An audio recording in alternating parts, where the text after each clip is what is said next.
കാറ്റത്തെ കിളിക്കൂടിൻ്റെ ഇന്നത്തെ എപ്പിസോഡിലേക്ക് എല്ലാവർക്കും സ്വാഗതം. സുധീഷ് ചെയ്ത കള്ളത്തരങ്ങളൊക്കെ അറിഞ്ഞ് ഹരീഷ് അവനെ കുറ്റപ്പെടുത്തുന്നുണ്ട്. ഇമാതിരി ഫ്രോഡ് പരിപാടിയൊക്കെ ചെയ്ത ആൾക്കാരുടെ കൂടെ ഏത് പെൺകുട്ടി ജീവിക്കും സുധീഷ് ഏട്ടാ എന്നവൻ ചോദിക്കുമ്പോൾ, എടാ ഞാൻ കരുതി നീ പ്രേമത്തിൽ പെട്ടപ്പോൾ എൻ്റെ കാര്യം പറഞ്ഞാൽ മനസ്സിലാവുന്നു, ഇതിപ്പോൾ എല്ലാവരും സ്വാർത്ഥന്മാരാണല്ലോ എന്നവൻ പറയുമ്പോൾ, പ്രേമം സ്വാഭാവികമായിട്ടുണ്ടാവണം, ഇതൊരു മാതിരി പിടിച്ചു പറിക്കാനല്ലേ സുധീഷ് ഏട്ടാ എന്നവൻ ചോദിക്കുമ്പോൾ, ഹലോ നീയും തമ്മിലുള്ള പ്രേമം എങ്ങനെയായിരുന്നു? നീ ആദ്യം ഒഴിഞ്ഞു മാറാൻ നോക്കിയതല്ലേ, അവളെ നിന്റെ കയ്യിൽ നിന്ന് പിടിച്ചു വാങ്ങിയതല്ലേ ഈ പ്രേമം എന്നവൻ പറയുമ്പോൾ, ഇത് അതുപോലാണോ എന്ന് ഹരീഷ് ചോദിക്കുമ്പോൾ, അല്ലേ എന്ന് സുധീഷ് ചോദിക്കുന്നുണ്ട്. അല്ല, ഇത് ട്രാപ്പ് ഒരുക്കി അതിൽ വീഴ്ത്തിയുണ്ടായതല്ലേ എന്ന് ഹരീഷ് ചോദിക്കുമ്പോൾ, എടാ എല്ലാ പ്രേമവും ഒരു തരത്തിൽ ഇമോഷണൽ ട്രാപ്പ് തന്നെയാ, എല്ലാ പ്രേമത്തിലും അങ്ങനെയൊന്നും ഉണ്ടാവും എന്ന് സുധീഷ് പറയുമ്പോൾ, സുധീഷ് ഏട്ടൻ ചെയ്തതിലും എന്ന് ഹരീഷ് പറയുന്നുണ്ട്. എന്താ സംശയം, എനിക്ക് അവളോട് ഒരു ഇമോഷൻ ഉണ്ട്, ഞാൻ അതിനു വേണ്ടി ഒരു ഇന്റലക്ച്വൽ ട്രാപ്പ് ഒരുക്കി, അവൾ അതിൽ വീണു എന്നവൻ പറയുമ്പോൾ, അതാണ് തന്നെ കുടുക്കിയ കെണിയാണ് സുധീഷ് ഏട്ടൻ ഒരുക്കിയതെന്ന് ഏട്ടത്തിക്ക് മനസ്സിലായപ്പോൾ ഏട്ടത്തി അതിൽ നിന്ന് ഊരാൻ ശ്രമിക്കുന്നു അല്ലേ എന്ന് ഹരീഷ് പറയുമ്പോൾ, അതിനെന്താ ചെയ്യേണ്ടതെന്ന് എനിക്കറിയാം, ദയവ് ചെയ്ത് നീ ഈ കാര്യം സുഭാഷ് ഏട്ടനോട് പോയി പറയാതിരുന്നാൽ മതി എന്ന് സുധീഷ് പറയുമ്പോൾ, അതെന്തിന് ഞാൻ പറയണം, അധികം വൈകാതെ കോടതിയിൽ നിന്ന് ഒരു നോട്ടീസ് വരും, അപ്പോൾ എല്ലാവർക്കും എല്ലാം മനസ്സിലായിക്കോളും എന്ന് ഹരീഷും പറയുന്നുണ്ട്. എടാ നീ എന്താടാ ഇങ്ങനെ എന്ന് സുധീഷ് ചോദിക്കുമ്പോഴേക്കും ബ്രോക്കറും അങ്ങോട്ട് എത്തുന്നുണ്ട്. 2 മിനിറ്റിൽ വരാമെന്ന് പറഞ്ഞിട്ട് ഇപ്പോൾ 20 മിനിറ്റ് ആയല്ലോ എന്ന് സുധീഷ് ചോദിക്കുമ്പോൾ, അല്ല കുറച്ച് വൈകിപ്പോയി, അല്ല എന്താ വരാൻ പറഞ്ഞേ എന്ന് ബ്രോക്കറും ചോദിക്കുന്നുണ്ട്. എന്താ വരാൻ പറഞ്ഞെന്നോ, കല്യാണത്തിൻ്റെ കാര്യമൊക്കെ മറന്നുപോയോ എന്ന് സുധീഷ് ചോദിക്കുമ്പോൾ, ഇപ്പോൾ വേണ്ട, കുറച്ച് നാൾ കഴിഞ്ഞിട്ട് നോക്കിയാൽ മതി, നിങ്ങൾ തന്നെയല്ലേ പറഞ്ഞത് എന്ന് ബ്രോക്കർ പറയുമ്പോൾ, അത് കഴിഞ്ഞിട്ട് നാളെ എത്രയായി എന്ന് സുധീഷും പറയുന്നുണ്ട്. വീണ്ടും തുടങ്ങണമെങ്കിൽ നിങ്ങൾ തന്നെയല്ലേ പറയണ്ടേ എന്ന് അയാൾ പറയുമ്പോൾ, ഓഹോ സാർ അതിന് കാത്തു നിൽക്കായിരുന്നോ, നല്ലൊരു പെൺകുട്ടിയെ എത്രയും പെട്ടെന്ന് കണ്ടുപിടിച്ചോളൂ എന്ന് സുധീഷ് പറയുമ്പോൾ, ഞാൻ കണ്ടുപിടിച്ചിട്ട് കാര്യമൊന്നുമില്ല, നാട്ടിൽ അന്വേഷിക്കുമ്പോൾ അവരുടെ തീരുമാനമൊക്കെ മാറും എന്നയാളും പറയുന്നുണ്ട്. അയ്യോ ഇപ്പോൾ പഴയ പോലൊന്നുമില്ല, നമ്മുടെ വീടിൻ്റെ പേരൊക്കെ അങ്ങ് മാറി, എൻ്റെ കല്യാണം കഴിഞ്ഞതോടുകൂടി അതെല്ലാം ഓക്കെ ആയി, ഇപ്പോൾ ദാ ഇവനും ഒരു പെൺകുട്ടി റെഡി ആയിട്ടുണ്ട്, നല്ല സുന്ദരി പെൺകുട്ടി എന്ന് സുധീഷ് പറയുമ്പോഴേക്കും, ശരി എത്രയും പെട്ടെന്ന് നോക്കിക്കോളാം എന്നയാളും പറയുന്നുണ്ട്. അല്ല പെട്രോളിന് എന്നയാൾ പറഞ്ഞ് കീശയിൽ മേലെ കൈയിടുമ്പോഴേക്കും സുധീഷ് ഒന്നും അറിയാത്ത പോലെ തിരിഞ്ഞു നിൽക്കുന്നുണ്ട്. ഹരീഷും പോക്കറ്റിൽ നിന്നും 500 രൂപ എടുത്ത് അയാൾക്ക് കൊടുക്കാണ്.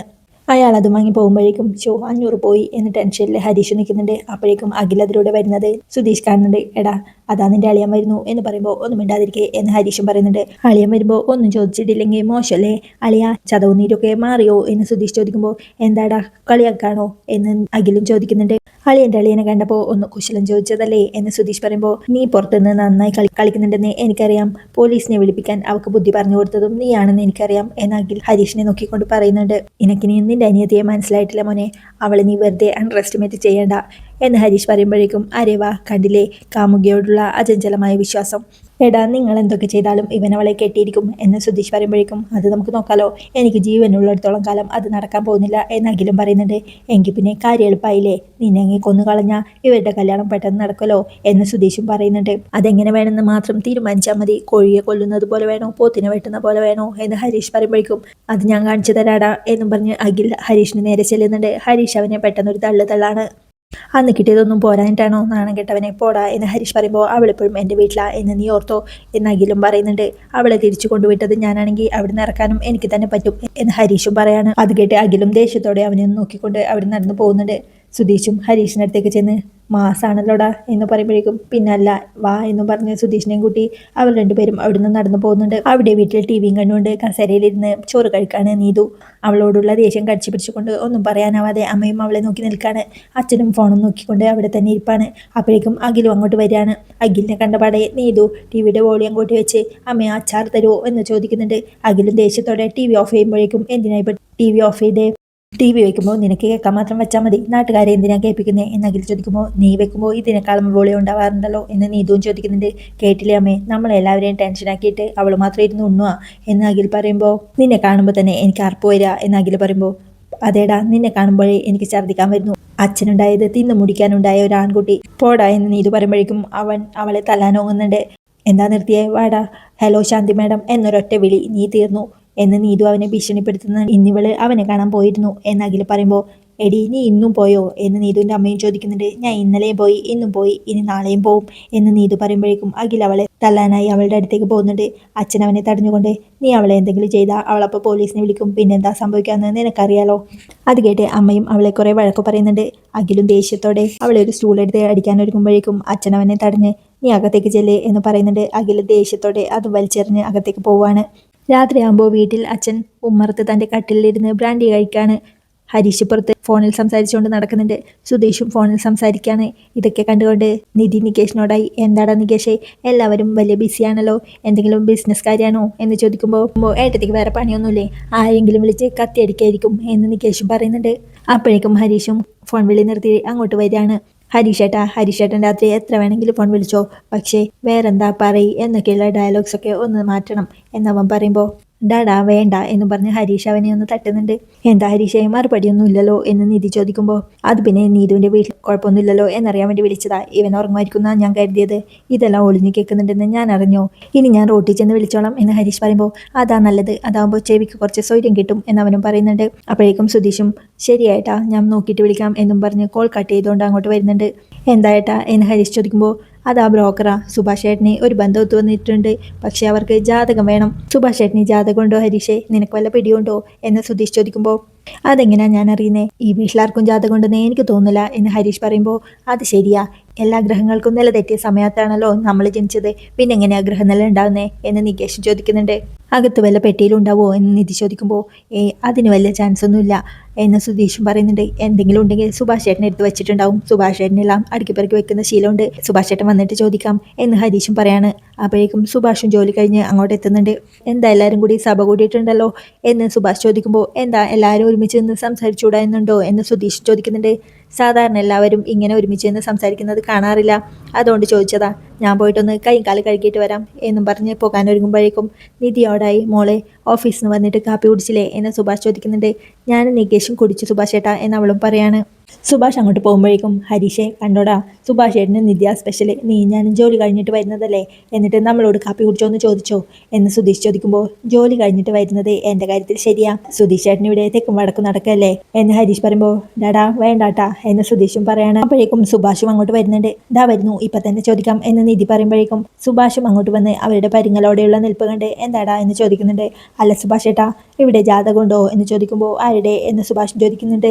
ചേട്ടൻ്റെ തന്നെ എന്നവൻ ചോദിക്കുമ്പോൾ അതെന്തിനാ ഇപ്പോൾ എന്ന് സുഭാഷ് ചോദിക്കുമ്പോൾ അല്ല ഞങ്ങളിങ്ങനെ സംസാരിക്കുമ്പോൾ ജാതകത്തിൻ്റെ ടോപ്പിക്ക് വന്നേ, ആരുടെങ്കിലും ജാതകം ഇവിടെ ഉണ്ടോയെന്ന് അറിയാലോ എന്ന് കരുതി ചോദിച്ചതാ എന്ന് സുധീഷും ചോദിക്കുന്നുണ്ട്. അങ്ങനെയൊന്നുള്ളതായിട്ട് എനിക്കറിയില്ല, ചിലപ്പോൾ അച്ഛൻ്റെ കയ്യിലുണ്ടാവും, വേണമെങ്കിൽ ഞാൻ ചോദിക്കാം എന്ന് സുഭാഷ് പറയുമ്പോൾ എങ്കിൽ പിന്നെ സുഭാഷ് ഏട്ടൻ പോയി ചോദിച്ചു നോക്ക് എന്നും പറഞ്ഞ് സുധീഷ് അവനെ അച്ഛൻ്റെ അടുത്തേക്ക് വിടുന്നുണ്ട്. എന്തിനാ സുഭാഷ് ഏട്ടനെ പറഞ്ഞു വിട്ടേ എന്ന് ഹരീഷ് ടെൻഷനോടെ ചോദിക്കുമ്പോൾ അതിനെന്താ സുഭാഷ് ഏട്ടൻ പോയി ചോദിച്ച് ചിലപ്പോൾ കിട്ടിയാലോ എന്ന് സുധീഷും പറയുന്നുണ്ട്. സുഭാഷ് അച്ഛൻ്റെ അടുത്ത് എത്തുമ്പോഴേക്കും അച്ഛനവിടെ പാട്ടും പാടി ഇരിപ്പാണ്. അച്ഛ എന്നവൻ വിളിക്കുമ്പോൾ അച്ഛനത് ആദ്യം കേൾക്കുന്നില്ലെങ്കിലും പിന്നീട് എന്താടാ മനുഷ്യനെ സമാധാനത്തിൽ ഒരു പാട്ടും പാടാൻ സമ്മതിക്കില്ലേ എന്ന് ചോദിക്കുന്നുണ്ട്. ഒരു കാര്യം ചോദിക്കാനുണ്ട്, അച്ഛൻ അങ്ങോട്ട് വരുമോ എന്നവൻ ചോദിക്കുമ്പോൾ ഇവിടുന്ന് പറഞ്ഞാൽ പോരെ എന്ന് അച്ഛൻ ചോദിക്കുന്നുണ്ട്. അല്ല അകത്തേക്ക് വാ എന്നവൻ പറയുമ്പോൾ ശരി നീ പൊക്കോ ഞാൻ വന്നോളാം എന്നും പറഞ്ഞ് അച്ഛൻ അവിടെ ഇരിക്കുന്നുണ്ട്. സുഭാഷ് നടന്നു പോകുമ്പോഴേക്കും അച്ഛനും അവൻ്റെ പുറകെ തന്നെ പോവുകയാണ്. അച്ഛൻ അങ്ങോട്ട് വന്ന് എന്താടാ എന്നെല്ലാവരോടായി ചോദിക്കുമ്പോഴേക്കും എല്ലാവരും ഒന്നും മിണ്ടാതെ നിൽക്കുന്നത് കണ്ട് എന്നോട് എന്തെങ്കിലും സംസാരിക്കണമെന്നുണ്ടെങ്കിൽ ഞാൻ ഇരിക്കുന്നിടത്ത് വന്ന് സംസാരിക്കണം, ഇനി എനിക്ക് എന്തെങ്കിലും ചോദിക്കാനുണ്ടെങ്കിൽ ഞാൻ നിങ്ങളുടെ അടുത്തേക്ക് വരില്ല, നിങ്ങൾ എൻ്റെ അടുത്തേക്ക് വരണം, കാരണം ഞാനാണ് ഈ വീട്ടിലെ കാരണവർ, ആം ഐ കറക്റ്റ് മോളെ എന്ന് നിധിയെ നോക്കിക്കൊണ്ട് അച്ഛൻ ചോദിക്കുമ്പോൾ കറക്റ്റ് എന്ന് അവളും പറയാണ്. പിന്നെ കിലോമീറ്ററുകളോളം വണ്ടി ഓടിച്ച് വന്നതല്ലേ, ഇത്രയ്ക്കൊക്കെ പറയാൻ ദാ അവിടെ നിന്ന് ഇങ്ങോട്ട് നടന്ന് വന്നല്ലേ ഉള്ളൂ എന്ന് സുധീഷും പറയാണ്.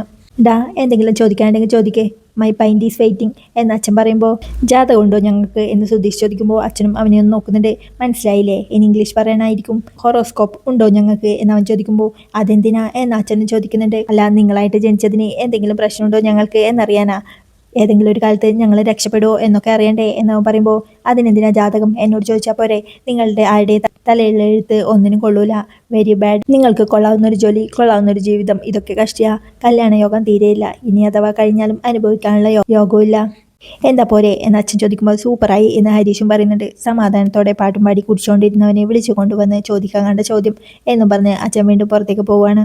പിന്നെ നിങ്ങളുടേത് പിന്നെ നല്ല ജീവിതമല്ലേ എന്ന് സുധീഷ് വിളിച്ചു പറയുമ്പോൾ എടാ ഞാൻ കെട്ടുകയും ചെയ്തു 4 പിള്ളേരും ഉണ്ടായി എന്ന് അച്ഛനും പറയാണ്. നിങ്ങളുടെ മക്കളായി പറഞ്ഞതാ ഞങ്ങൾ ചെയ്ത ഏറ്റവും വലിയ തെറ്റ് എന്ന് സുധീഷും പറയുന്നുണ്ട്. ഇനിയിപ്പോൾ എന്തിനാ ജാതകം നോക്കുന്നേ, നമുക്കതിലൊന്നും വിശ്വാസമില്ലാത്തതല്ലേ എന്ന് സുഭാഷ് ഏട്ടൻ പറയുമ്പോൾ അതല്ല സുഭാഷ് ഏട്ടാ, ഇന്ന് ഓഫീസിലൊരു ആസ്ട്രോളജർ വന്നിരുന്നു, ശരിക്കും വാസ്തുവൊക്കെ നോക്കുന്ന ആളാണ്, അയാൾ ഓരോരുത്തരുടെ ജാതകം നോക്കി എന്തൊക്കെയോ പറഞ്ഞു, അപ്പോൾ ഞാൻ കരുതി ഇവിടെയുള്ളവരുടെ കൊണ്ടുപോയി ഒന്ന് നോക്കിയേക്കാന്ന്, അതാ ഞാൻ സുധീഷിനോട് ചോദിച്ചേ എന്ന് നിധി പറയുമ്പോൾ ഇപ്പോഴത്തെ കാലത്ത് അതിലൊന്നും ഒരു കാര്യമില്ല മോളെ എന്ന് സുഭാഷ് പറയുമ്പോഴേക്കും അവനൊരു കോൾ വരുന്നുണ്ട്. സുഭാഷ് കോൾ എടുത്ത് പുറത്തേക്ക് പോകുമ്പോഴേക്കും നികേഷും നിധിയുടെ അടുത്തേക്ക് വന്ന് സുധീഷൻ്റെ കൂടിയതിൻ്റെ ഗുണം ഇടത്തേക്ക് കാണാനുണ്ട് എന്ന് പറയുന്നുണ്ട്.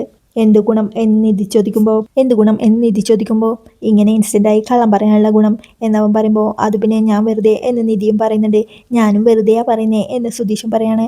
ഇനിയിപ്പോൾ ഈ പേര് പറഞ്ഞ് ഈ കല്യാണം നടക്കാതെ പോവോ എന്ന് നിധി ചോദിക്കുമ്പോൾ ജാതകമില്ലാതെ നടക്കുമെന്ന് തോന്നില്ല, പക്ഷേ ഒരു വഴിയുണ്ട് എന്ന് സുധീഷ് പറയുമ്പോൾ എന്ത് വഴി എന്നവരും ചോദിക്കാണ്. നമ്മളൊരു ജാതകം ഉണ്ടാക്കുന്നു എന്ന് സുധീഷ് പറയുമ്പോൾ അത് ശരിയാ, ജനനസമയം നാളും പറഞ്ഞു കൊടുത്ത ജാതകം പെട്ടെന്ന് ഉണ്ടാക്കിയെടുക്കാവുന്നതേ ഉള്ളൂ എന്ന് നിധിയും പറയാണ്. ഇതങ്ങനല്ലാന്ന്, എല്ലാ ഗുണങ്ങളും പറഞ്ഞ് ഒരടിപൊളി ജാതകം ഉണ്ടാക്കണം, ഒരു 5 വർഷം കഴിഞ്ഞ് രാജയൊക്കാന്ന് പറയണം എന്ന് സുധീഷ് പറയുമ്പോൾ അതൊന്നും ശരിയാവില്ല, സുഭാഷ് ഏട്ടൻ അറിഞ്ഞാലോ എന്ന് നിധിയും പറയാണ്. ജാതകത്തിൽ വിശ്വസിക്കാത്ത ആൾക്ക് എന്തായാലും എന്താ എന്ന് സുധീഷും ചോദിക്കുന്നുണ്ട്. സുധീഷ് ഏട്ടൻ ഉണ്ടാക്കിക്കോ അല്ലേടാ നികേഷേ എന്ന് ഹരീഷ് ചോദിക്കുമ്പോൾ എനിക്കും വലിയ കുഴപ്പമായിട്ടൊന്നും തോന്നില്ല, എന്നാലും ഏട്ടത്തിയുടെ അഭിപ്രായം എന്താ എന്ന് നികേഷും ചോദിക്കാണ്. നിങ്ങൾക്ക് എല്ലാവർക്കും ഓക്കെ ആണെങ്കിൽ എനിക്കെതിരൊന്നും പറയാനില്ല എന്ന് നിധിയും പറയുന്നുണ്ട്. എന്നാൽ പിന്നെ അത് തന്നെ ചെയ്യാലേ എന്ന് സുധീഷ് ചോദിക്കുമ്പോൾ എങ്ങനെ എഴുതിയായാലും സുഭാഷ് ഏട്ടൻ എങ്ങനെയുള്ള ആളാണെന്ന് നമുക്കറിയാലോ, ഏത് കുട്ടി ഭാര്യയായി വന്നാലും സുഭാഷ് ഏട്ടൻ നന്നായി തന്നെ ജീവിക്കും എന്ന് നിധി പറയുമ്പോൾ ഓക്കെ ഡൺ, ബാക്കി കാര്യമൊക്കെ ഞാൻ നോക്കിക്കോളാം എന്ന് സുധീഷും പറയുന്നുണ്ട്. അങ്ങനെ സുധീഷും ഹരീഷും ചേർന്ന് ഒരു ജോത്സ്യൻ്റെ അടുത്തേക്ക് പോവാണ്. ഞങ്ങൾക്ക് വേണ്ടിയല്ല ചേട്ടന് വേണ്ടിയിട്ടാ എന്ന് സുധീഷും പറയാണ്. എന്താ കാര്യം എന്ന് അയാൾ ചോദിക്കുമ്പോൾ ജാതകം ഒന്നറിയണം എന്ന് സുധീഷും പറയുന്നുണ്ട്. ജാതകം തരൂ, ഫലം പറയാം എന്നയാൾ പറയുമ്പോൾ ജാതകമില്ല. എന്താ മനസ്സിലായില്ല എന്നയാൾ പറയുമ്പോൾ ചേട്ടന് പെണ്ണ് നോക്കുന്നുണ്ട്, ഇപ്പോൾ ആണെങ്കിൽ ഒരു ബന്ധം ശരിയായിട്ടുണ്ട്, പക്ഷെ അവർക്ക് ജാതകം നിർബന്ധ, ഏട്ടനാണെങ്കിൽ ജാതകമില്ല, അപ്പോൾ പെട്ടെന്നൊന്ന് എഴുതി തരണം എന്ന് ഹരീഷ് പറയുമ്പോൾ അതിനെന്താ നിങ്ങളുടെ ജ്യേഷ്ഠൻ്റെ പേര്, ജനിച്ച ദിവസം, സമയം ഇതൊക്കെ പറയൂ എന്നയാൾ പറയുമ്പോൾ ജനിച്ച ദിവസം അറിയാം പക്ഷേ സമയം അറിയില്ല എന്ന് സുധീഷ് പറയുമ്പോൾ നേരെ അറിയാതെ എങ്ങനെ ജാതകം എഴുതും എന്ന് ജ്യോത്സ്യരൻ ചോദിക്കുന്നുണ്ട്. ചേട്ടൻ ജനിച്ച ദിവസം പറയാം, ആ ദിവസത്തിൽ നല്ല ഉഗ്രനൊരു ജാതകം എഴുതി തന്നാൽ മതി എന്ന് സുധീഷ് പറയുമ്പോൾ അതൊന്നും പറ്റില്ല, നിങ്ങൾ പോയിക്കോളൂ എന്ന് ജ്യോത്സ്യരൻ പറയുന്നുണ്ട്. ജനിച്ച സമയം പറഞ്ഞാലേ എഴുതാൻ പറ്റുള്ളൂ എന്ന് സുധീഷ് ചോദിക്കുമ്പോൾ അത്രേ പറ്റുള്ളൂ എന്ന് അയാൾ പറയുമ്പോൾ ദേ ഞങ്ങൾക്കിതിലൊന്നും വിശ്വാസമില്ല, പിന്നെ പെൺവീട്ടുകാർ നിർബന്ധിച്ചുകൊണ്ട് മാത്രം ഇങ്ങനെ ചെയ്യുന്നു എന്ന് മാത്രമേ ഉള്ളൂ, അതുകൊണ്ട് നല്ലൊരു സമയം നോക്കി നല്ലൊരു ജാതകം എഴുതിത്താ, ഏത് പെണ്ണിൻ്റെ ജാതകത്തിൻ്റെ കൂടെ വെച്ചാലും 10ൽ 10 പൊരുത്തം വേണം, അതിനെത്ര കാശോ എന്ന് പറ എന്ന് സുധീഷ് പറയുമ്പോഴേക്കും കള്ള ജാതകം എഴുതി തരാനൊന്നും എന്നെ കൊണ്ട് പറ്റില്ല, പോയി നേരെ മറിഞ്ഞു വാ, കൃത്യമായ ജാതകം ഞാൻ എഴുതി തരാം എന്ന് ജ്യോത്സ്യർ പറയുമ്പോഴേക്കും എന്താ വാശിയാണോ, നിങ്ങൾ എന്ത് എഴുതി തന്നാലും ഞങ്ങൾക്ക് അതിലൊന്നും വിശ്വാസമില്ലെന്ന് ഞാൻ നേരത്തെ പറഞ്ഞതല്ലേ എന്ന് സുധീഷ് പറയുമ്പോഴേക്കും ഹരീഷ് അവനെ തടയുന്നുണ്ട്. ഒന്നും മിണ്ടാതിരിക്കടാ, ജോലി കഴിയുമ്പോൾ നിങ്ങൾ പറയുന്ന കാശ് തരാന്ന് ഞങ്ങൾ പറഞ്ഞതല്ലേ, പിന്നെന്താ കുഴപ്പം, നിങ്ങൾ എല്ലാവരുടെ അടുത്തും ഇങ്ങനൊക്കെ തന്നെയല്ലേ ചെയ്യുന്നത്, അല്ലാതെ നിങ്ങൾ പറയുന്നത് പോലെ നല്ലല്ലോ ജീവിതത്തിൽ സംഭവിക്കുന്നത് എന്നൊക്കെ സുധീഷ് പറയുമ്പോഴേക്കും സുധീഷ് ഏട്ടാ എന്താ ഇത് എന്ന് ഹരീഷും പറയുന്നുണ്ട്. നീ ഒന്നും മിണ്ടാതിരിക്കടാ, ദേ നിങ്ങൾ വലിയ സത്യം ധർമ്മമൊന്നും നോക്കണ്ട, ജാതകം എഴുതുമ്പോൾ ഉപയോഗിക്കുന്ന ഭാഷയില്ലേ ആ ഭാഷയിലൊന്നും എഴുതി തന്നാൽ മതി, ആ ജാതകം കണ്ടു കഴിഞ്ഞാൽ നല്ലൊരു ജാതകമായി തോന്നണം, ധനയോഗം, മാലയോഗം, രാജയോഗം, അങ്ങനെ നിങ്ങളുടെ കയ്യിൽ എന്തൊക്കെ യോഗങ്ങളുണ്ടോ അതൊക്കെ അതിലുണ്ടാവുകയും വേണം എന്നൊക്കെ സുധീഷ് പറയുമ്പോഴേക്കും നിങ്ങൾക്ക് ഞാൻ പറയുന്നതൊന്നും മനസ്സിലാവുന്നില്ലേ, എനിക്ക് അങ്ങനെയൊന്നും എഴുതിത്തരാൻ പറ്റില്ല എന്നയാൾ പറയുമ്പോൾ എടോ ജോത്സ്യ, മര്യാദയ്ക്ക് ഞാൻ പറയുന്നത് കേട്ടില്ലെങ്കിൽ നിങ്ങൾ ഈ പണി നടത്തി ജീവിക്കൂല, നിങ്ങളൊരു കള്ളനാണെന്നും തട്ടിപ്പുകാരനാണെന്നും ഞാൻ ഈ നാട് മുഴുവൻ പാടി നടക്കും, അറിയാലോ ഈ മേഖലയിൽ ഒരുപാട് തട്ടിപ്പുകാരുള്ളതുകൊണ്ട് അത് വിശ്വസിക്കാൻ വളരെ എളുപ്പമായിരിക്കും, അതോടെ ഈ പണി നടത്തി കാശുണ്ടാക്കാൻ പറ്റുമെന്ന് കരുതണ്ട എന്ന് സുധീഷ് അയാളെ ഭീഷണിപ്പെടുത്തുമ്പോഴേക്കും ഹരീഷും ദേഷ്യത്തോടെ നിർത്ത് എന്ന് പറയുന്നുണ്ട്. സ്വാമി കല്യാണം നടക്കാത്ത വിഷമത്തില് സുധീഷ് ഏട്ടൻ അതിൽ വിട്ട് പറഞ്ഞു പോയതാ, ഞങ്ങൾക്ക് നല്ലൊരു ജാതകം സ്വാമി എഴുതി തരണം, അതിനുള്ള കാശ് ഞങ്ങൾ തരാം പ്ലീസ് എന്ന് ഹരീഷ് പറയുമ്പോഴേക്കും ജ്യോത്സ്യരും എന്തോ ആലോചിച്ചിരിക്കുന്നുണ്ട്. ഇതിലിപ്പോൾ എന്താ ഇത്ര ആലോചിക്കാൻ മാത്രം എന്ന് സുധീഷ് ജ്യോത്സ്യരെ നോക്കി പറയുന്നിടത്താണ് ഇന്നത്തെ എപ്പിസോഡ് അവസാനിക്കുന്നത്. ഏക്കിൽ കൂടിൻ്റെ ബാക്കി വിശേഷം